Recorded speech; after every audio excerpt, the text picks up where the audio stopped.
আল্লাহুম্মা রফিকাল আলা, আপনি বন্ধুর কাছে আমি যেতে চাই। এই সেদিন জোহরের আগেই সোমবার দিন আল্লাহ রাসূল সাল্লাল্লাহু আলাইহি ওয়াসাল্লাম ইন্তেকাল করছে।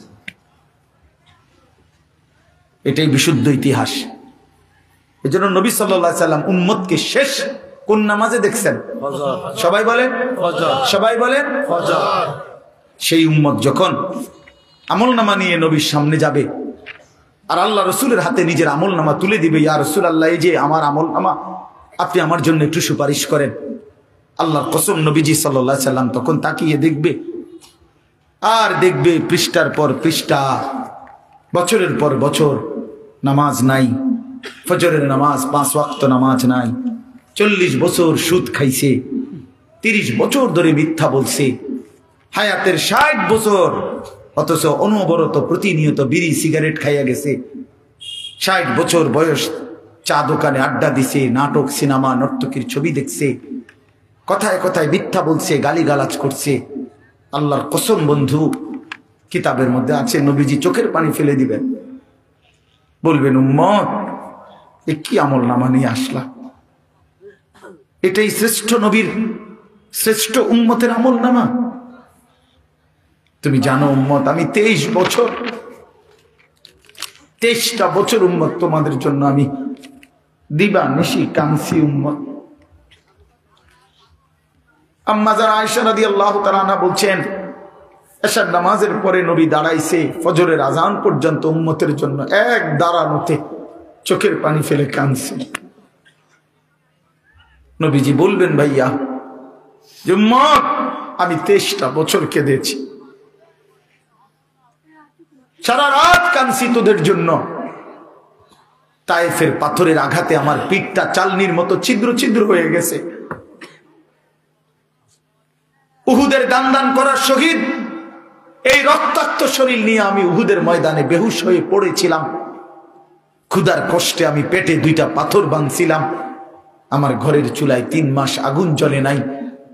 এত রক্ত, এত চোখের পানি, এত ক্ষুধার কষ্ট বিনিময়ে উম্মত এই আমলনামা? তুমি আমার এত বড় বেইজ্জতি কেমনে করলা উম্মত? আমি শ্রেষ্ঠ নবী, তুমি আমার শ্রেষ্ঠ উম্মত। আমি সেই শ্রেষ্ঠ উম্মতের আমলনামা নিয়ে আমার মতো এত বড় নবী আমি আমার মালিকের সামনে কেমনে দেখাবো? বলো না ভাইয়া, কেমনে দেখাবো? তুমি যদি রসুলের চোখের পানি ঝরাও তো তোমারে মুক্তি দিবে কে? তোমার আমলনামা দেখে যদি নবীর চোখে পানি ঝরে তোমারে মাফ করবে কে? হ্যাঁ, কে মাফ করবে? এত বড় বেইজ্জতি রসুলকে কইরেন না ভাই, কইরেন না। নবীজি সাল্লাল্লাহু আলাইহি ওয়াসাল্লাম কষ্ট পাবে, বলবে উম্মত আমি অনেক কষ্ট করছি, জানো না উম্মত? 3 দিন ক্ষুধার্ত থাইকা নবী আবু বকর ওমরকে নিয়ে, আমি নিজে হাদিসে পড়ছি, 3 দিনের ক্ষুধার্ত থাকার পরে 2টা খেজুর আর একটু পানি পান করছে। এরপরেও বলছে, ওমর আল্লাহর কসম এইটুকুর জন্য হাসরের ময়দানে আল্লাহর কাছে জবাবদিহি করতে হবে, এই 2টা খেজুর আর একটু পানির জন্য, অথচ 3 দিনের ক্ষুধার্ত। এই জন্য ইনশাআল্লাহ সবাই নিয়ত করি আজকে এই রাত গভীরে যে আমরা ফজরের নামাজ পড়বো ইনশাআল্লাহ। বলো না বাবা, ছেলেরা বলো ভাই ইনশাআল্লাহ। নিয়ত করো বাপ, নিয়ত করো। ফজরের নামাজ বিজয়ের নামাজ, ফজরের নামাজ ইনকিলাব, ফজরের নামাজ বিজয়ের নামাজ, ফজরের নামাজ ইমানদারের নামাজ। তোমরা যদি নিয়ত করতে পারো যে ইনশাআল্লাহ ফজরের নামাজ পড়বা, পড়তে চেষ্টা করো, আমি বিশ্বাস করো, আমি বললাম আগামী দিনে ইমাম মাহদির পক্ষে তোমরা লড়তে পারবা ইনশাআল্লাহ। সারা পৃথিবীর মধ্যে, সারা পৃথিবীতে মাজলুমের বিজয় হচ্ছে, সারা পৃথিবীতে ইমানের জয় জয়কার আলহামদুলিল্লাহ। জানো না বন্ধু, পৃথিবীর দৃশ্যপট বদলে যাচ্ছে, পৃথিবীর পুরা হিসাব কিতাব বদলে গেছে, বদলে গেছে পৃথিবীর হিসাব। মাজলুমের বিজয় হচ্ছে, ইমানদারের বিজয় হচ্ছে।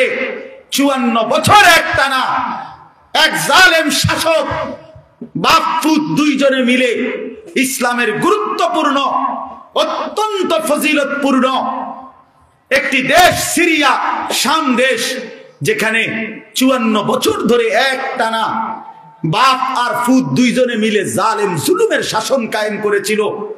লক্ষ লক্ষ লক্ষ মুসলমানের রক্তে সিরিয়ার জমিন ভাসায় দিছিল, লাখ লাখ মুসলমানকে বন্দী করেছিল।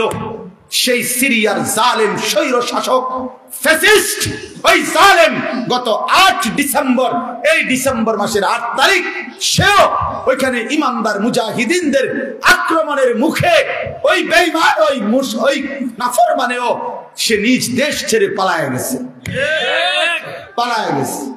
শোনেন নাই আপনারা? এই 8 তারিখ নতুন উইকেট পড়ছে, জানেন না? হ্যাঁ, নতুন উইকেট পড়ছে 8 তারিখ। ইতিমধ্যে 2 উইকেট পড়ে গেছে। 5ই আগস্ট 1 উইকেট পড়ছে, আর 8ই ডিসেম্বর 2য় উইকেট পড়ছে। 2024 উইকেট পড়ার বছর। এবছর বোলিং ভালো হয়েছে, এবছরের বোলিং ভালো হয়েছে। ইনশাআল্লাহ আগামী উইকেট পড়বে ইনশাআল্লাহ। সামনের উইকেট নেতানিয়াহু, ইসরায়েলের ওই বেঈমান, ইসরায়েলের ওই কুত্তা, ইসরায়েলের ওই প্রধানমন্ত্রী। ইনশাআল্লাহ আগামী উইকেট তারটা পড়ে যাবে ইনশাআল্লাহ। দেখবা, শুনবা যুবক, ইমানদার শুনবা তোমরা, যে আগামীর যে কোনো দিন এই নেতানিয়াহু পলাইবে ইনশাআল্লাহ, পলাবে ইনশাআল্লাহ। ফিলিস্তিন বিজয় হবে, কালেমার বিজয় হবে, বাইতুল মুকাদ্দাস মসজিদে আকসার বিজয় হবে ইনশাআল্লাহ, ইনশাআল্লাহ। সারা পৃথিবীতে ঈমানের বিজয়। কারো ধমকে পরোয়া করার কিচ্ছু নাই, ঈমানদার কোনো ভয় করার কিছু নাই। পার্শ্ববর্তী ইন্ডিয়া 110 কোটি 130 কোটি বেঈমানের ভয় দেখায়, সংখ্যার ভয় দেখায়। আমরা 130 কোটিকে ভয় করি না, কোনো পরোয়া করি না আমরা।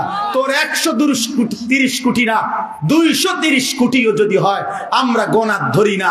আমাদের একজন আল্লাহ।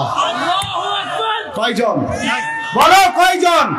আর একজনই আমাদের বড়। আল্লাহু আকবার, আল্লাহু আকবার, আল্লাহু আকবার।